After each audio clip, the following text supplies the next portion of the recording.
Do you really not think Schumer should step down at this moment before the 120th Congress starts? No. Keep in mind that starts in January. But in general, I don't know. Watched Lawrence O'Donnell's intro yesterday and the day before. It really put in perspective how many different opinions there are in the Senate. The Dems who voted yes have been working on this since day one. Could someone else have kept them together longer? I don't know the answer to that. And you don't either. There has never been a Democratic leader who has been able to keep the Democratic senators together 100% of the time. I think it's a much more nuanced discussion than we're giving it credit for. Plus, it's not our choice anyway. You don't vote for them. It's an internal caucus thing. Okay, I get your point. More nuance. As with everything. Well, I want Schumer replaced. Fine, but maybe we can revisit this after the December ACA vote. The next Congress is less than 2 months away.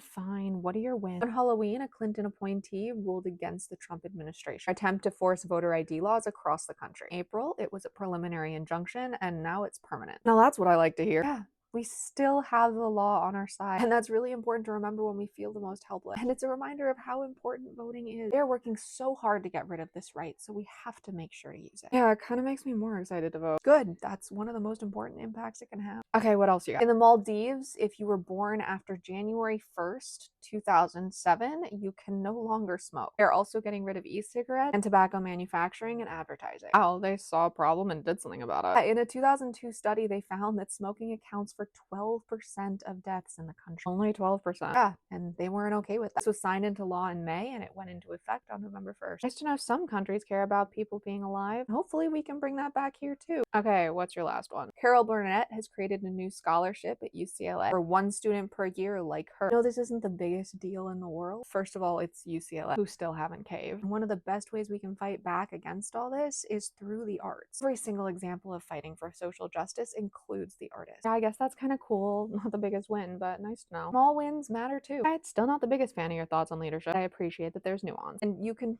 find a literal essay on this subject anywhere you follow me. 30 seconds was not enough to tell the whole story. Okay, I might check that out. My voice is my superpower, but only when I use it.